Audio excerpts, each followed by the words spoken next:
Well, good afternoon. Thank you. No, as we speak, the Vice President Sara Duterte is going to meet for the first time her father.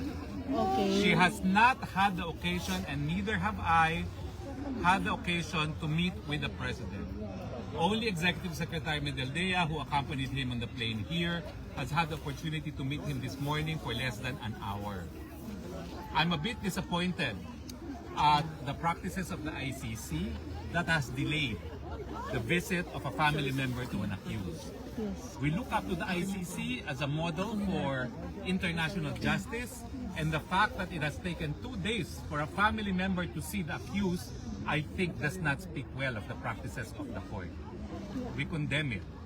Why does it take 2 days for a family member to visit an accused? That's unacceptable. Yes.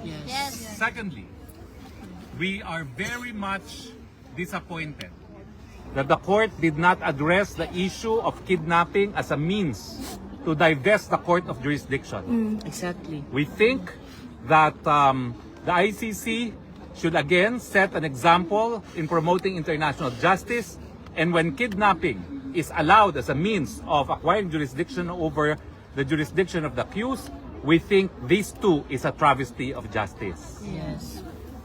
We believe that at the earliest instance, the court should rule on the legality of kidnapping as a means of acquiring jurisdiction, and we cite the case of Ibrahim versus Minister, a decision of the Constitutional Court of South Africa, that the illegality of the arrest should divest courts of its jurisdiction. You cannot correct a wrong by committing another wrong. True.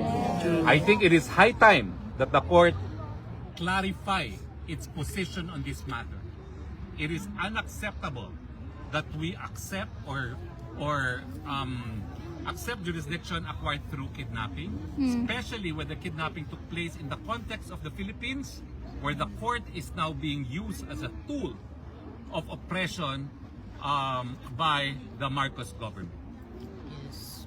Now, the next hearing is on September 21, but before that, we would raise the issue of jurisdiction even on an earlier date, because we believe that the issue of jurisdiction, both on the implications of kidnapping as a means of divesting the court's jurisdiction, and whether or not the court has jurisdiction, despite the fact that preliminary examination was commenced 2 years after we had already withdrawn from our membership in the court, whether or not the court still has jurisdiction.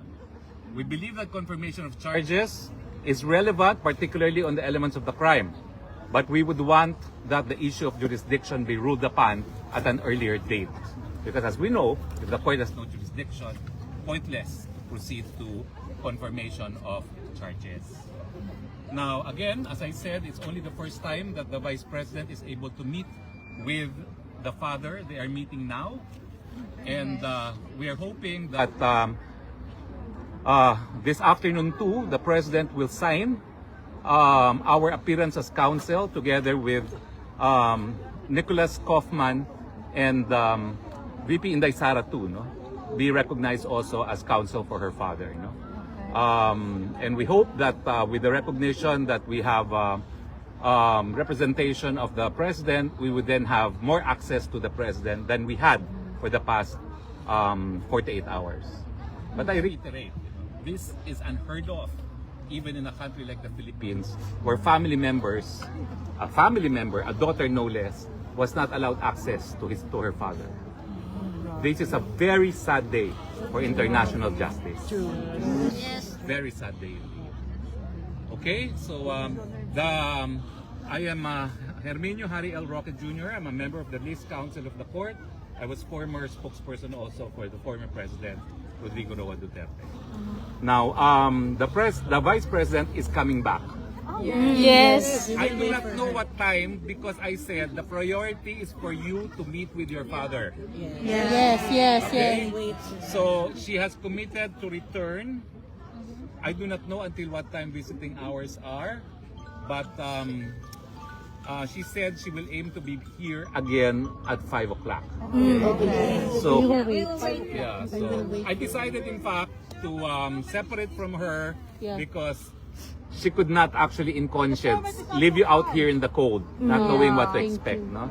So as you saw, she made me stay behind so I can express our gratitude to all those expressing their support to the president.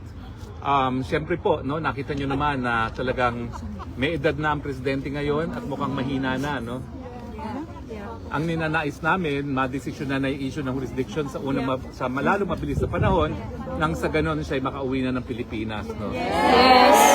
Yes. Alam mo, ang sinabi niya talaga sa Villamor, mamamatay muna siya bago siya husgahan ng mga dayuhang Pero hindi tayo papayag nun. Kaya yung issue ng jurisdiction, gusto natin madesisyonan kaagad. Nang nakauwi na siya. No? So maraming salamat po and yun nga po, antayin natin si Vice President Duterte. Mahigit kumulang alas 5 po siya makararating. Opo, Sir I Harry. want to know if the foreign media you have questions, please. Foreign media daw.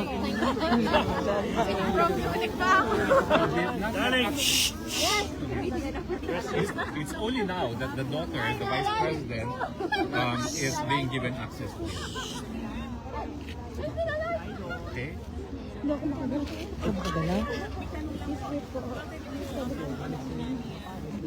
Alam nyo, talagang napansin ko na yan. Although, 6 na buwan na ako wala sa Pilipinas. No? Alam nyo naman kung bakit.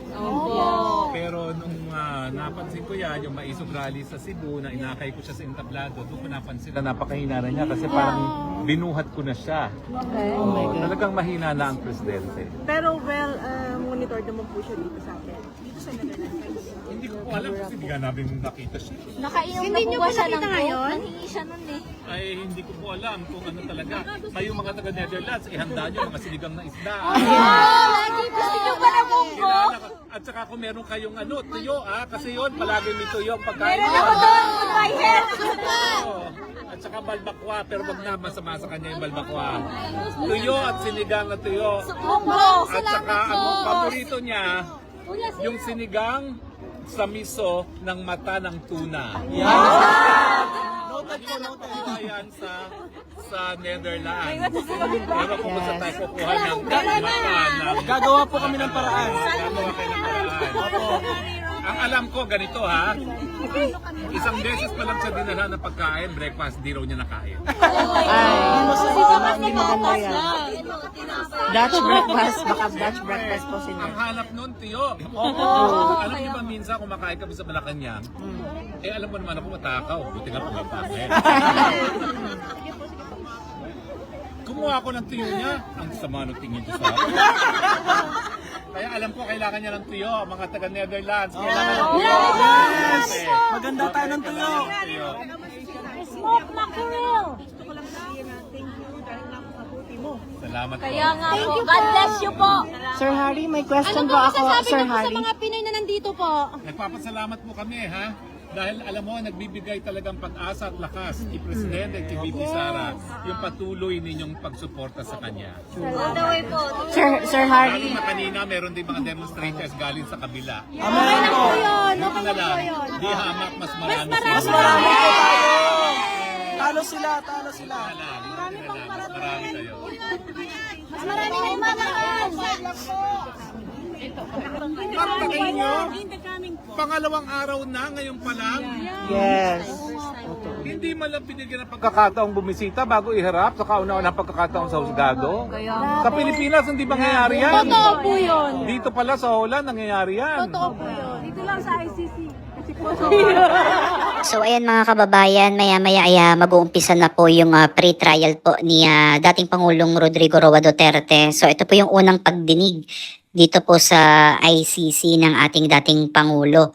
At makikita nyo, ito yung sitwasyon sa labas po ng ICC. Nag-gather po dito yung ating mga kababayan doon para magbigay po ng suporta o magpakita po ng suporta nila sa dating Pangulo. At syempre ito po ay isang pagpapakita na talagang solid po yung kanilang pagmamahal. Dahil yung iba po dito mga kababayan ay galing pa po sa ibang lugar, hindi po sa Netherlands.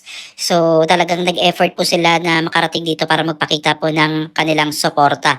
So itong pinapanood po natin ay credit to ICC at sa SMNI, itong video na to, at ate pong gagawan po ng reaction video. So kanya-kanya po silang gawa ng kanilang mga placards na nagpapakita na they stand kay PRRD. No, ito galing pa sa Germany. At ito si Kuya, grabe yung talagang mensahe niya kaya Pangulong Duterte, no, na sabi niya na hanggang sa anak niya, sa mga kaapo-apuhan niya, ikukwento niya yung kabutihan at kagalingan ng ating dating Pangulong Duterte. Panoorin na natin yung kabuuan nitong live video po ng SMNI. Ayan, gabayan din po sana ang SMNI team dito sa The Netherlands. Maraming salamat at God bless po.